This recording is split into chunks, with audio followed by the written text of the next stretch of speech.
Thank you.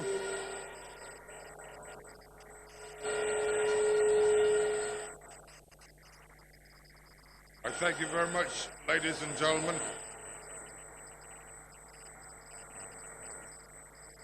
Can you all hear me? Thank you. Mr. Chairman, Mr. President, and the spouse, Mr. Vice President and his spouse, Nananom, Queen Mothers, members of the Council of State, members of the Diplomatic Corps, members of the Security Services, honorable delegates, party members and supporters, distinguished guests, ladies and gentlemen. First and foremost, I would like to invite all of you here to join me to congratulate the new president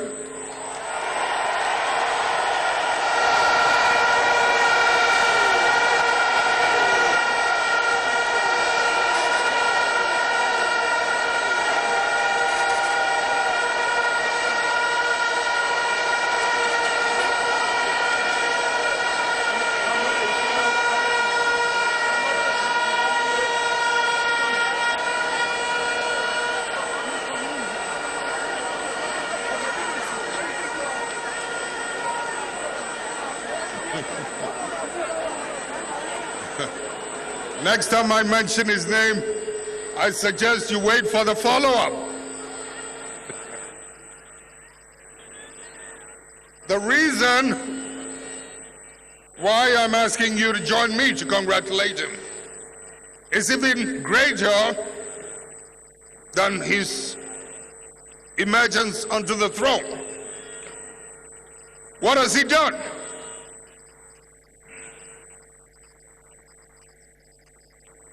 What he did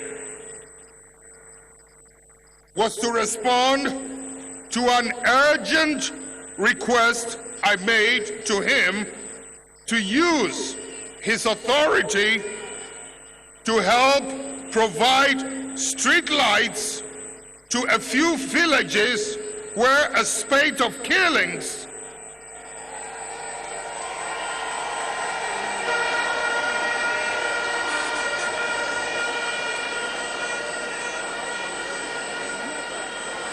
I thank you.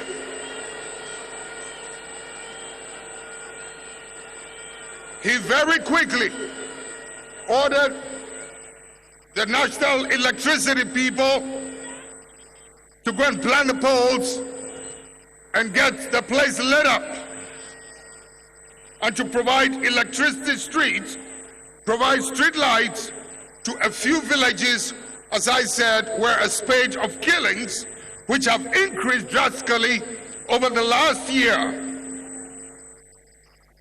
and have been taking place with well-anticipated impunity.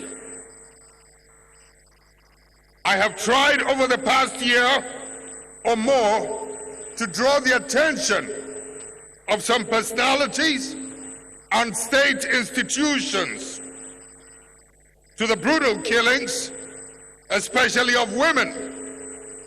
I almost got the impression that some of us in positions of authority did not want the re-emergence of these killings to be made public for best known to themselves. Some of the opposition media, however, recently exposed the sordid killings that had been going on. Ladies and gentlemen, while I am very grateful and expressing this gratitude on behalf of the villagers, the chiefs, the queens, and the people of that area, the young ones, for his intervention, it is important that the lukewarm attitude of some of these authorities is investigated. Why did we adopt such a lukewarm attitude when persistently these killings were going on? How thorough were the investigations? I know the extent I went to personally to try and assist. There were times I ran into a block wall. Ladies and gentlemen, there is nothing more disheartening than poor villages being forced to stay indoors from 7 p.m. because of the threat of kidnap and murder. It is a reality in some villages, my brothers and my sisters. President John Mahama, today is your first hurdle towards being an elected president. Electoral victory will depend on a number of things, such as how quickly you can restore integrity to the presidency.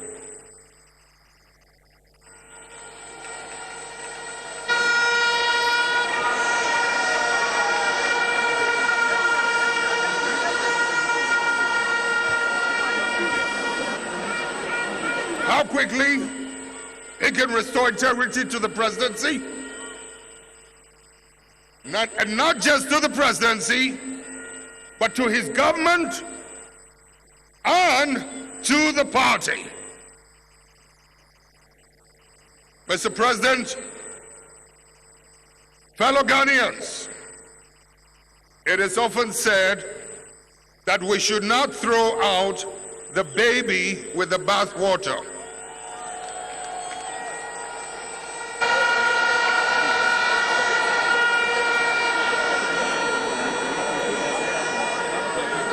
Thank you. We should not throw the baby with the bathwater.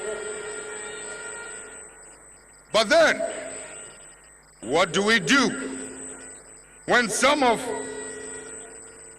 the children, the babies in the tub, don't look like babies? They are children, babies with hard teeth. What will I see? Some of those babies, asinu, they can bite hard. Asinu and their mouths, they can spew some very horrible invectives. You ask yourselves, should they not be lowered, even if we don't throw them out with the water, should they not be lowered out with the dirty water so that we can concentrate on the good many babies?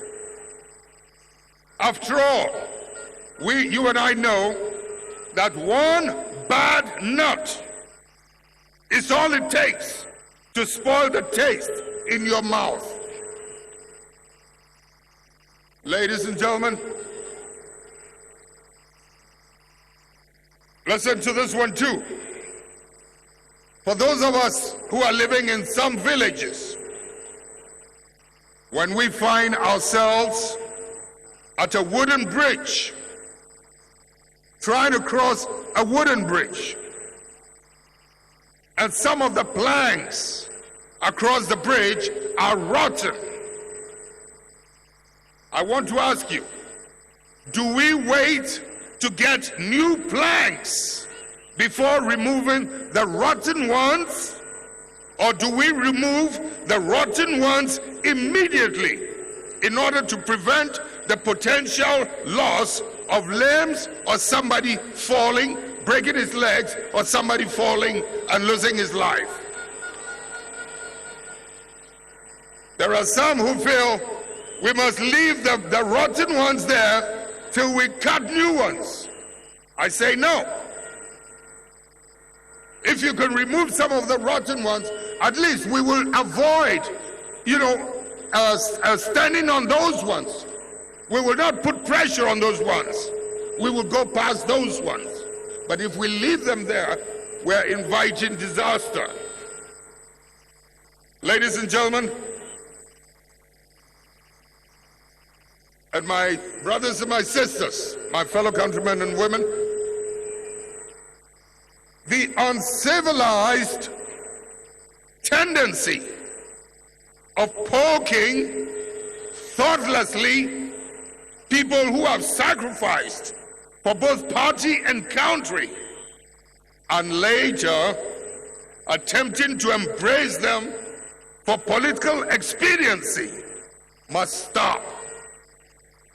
This is an insult on people's intelligence. This kind of insensitivity must stop. Let us begin to show civility towards each other in the hope that it is not too late. How much of the damage we've done to each other, how much of the damage we've done to our principles can we correct in order to enhance our prospects? Ladies and gentlemen, how much credibility can be restored now before the elections? Mr. President, those who have been sitting in the comfort of their homes, whether in Ghana, abroad, the US, in hospitals, waiting for others to win the elections for them, the time has come for them to also wake up and hit the campaign trail.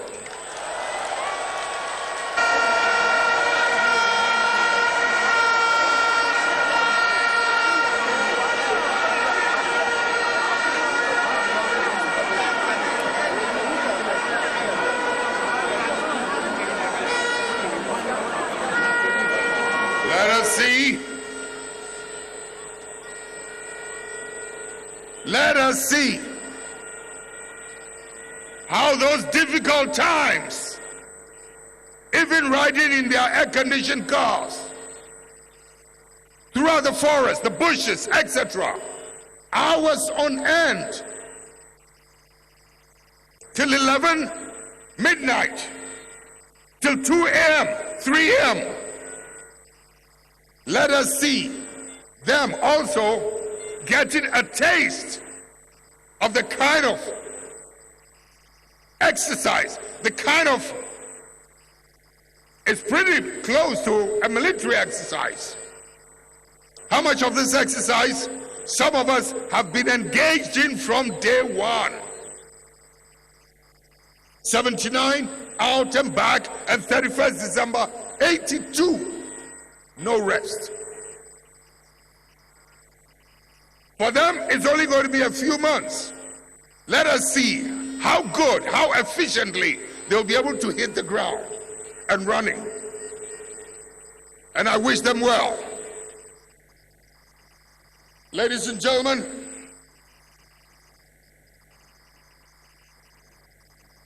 the NDC as a party is composed of political persuasions, groups and interests.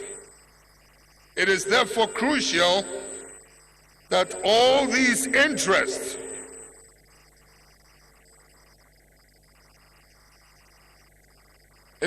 important that all these interests and their contributions to the continuous survival of the NDC are recognized, carefully weighed, and harmonized at all times. It is in the NDC's interest to re-engage and remain focused on its core values, its ideals and traditions of truth, honesty, integrity, and justice. These are the cherished ingredients that have sustained the party over the past 2 decades. We have always won our elections. We have always built our country with these values. fellow countrymen and women, Ghana is a country where many are proud to die for. Listen once again. Ghana is a country many were proud to die for. Can we, in the Ghana that we know today, say, under the prevailing political climate that's been there for some time, can we say that we feel the same way of wanting to die for this country? Can we say so under the prevailing political climate? These are therefore defining moments for the party, and as we find ourselves at the crossroads, it's a very crucial crossroads that we found ourselves in today. Very complex, but it's a serious crossroad.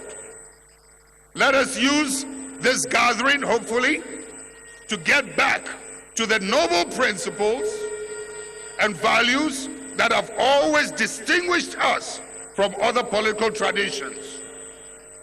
It is crucial for us to reaffirm the party's values and commitments, to hold them up against hard reality, and to truly assess what legacy we are bestowing to the next generation.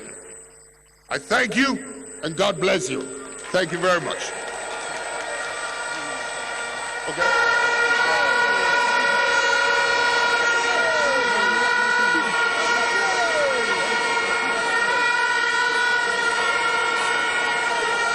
Can we with a big round of applause acknowledge not just his presence, but the thought-provoking speech of President Jerry John Rawlings. No, you are not saying the thank you properly. You owe him a debt of gratitude, not just his presence. He acknowledges that the president has already connected some rural electricity to a community very dear to his heart. That is a performance.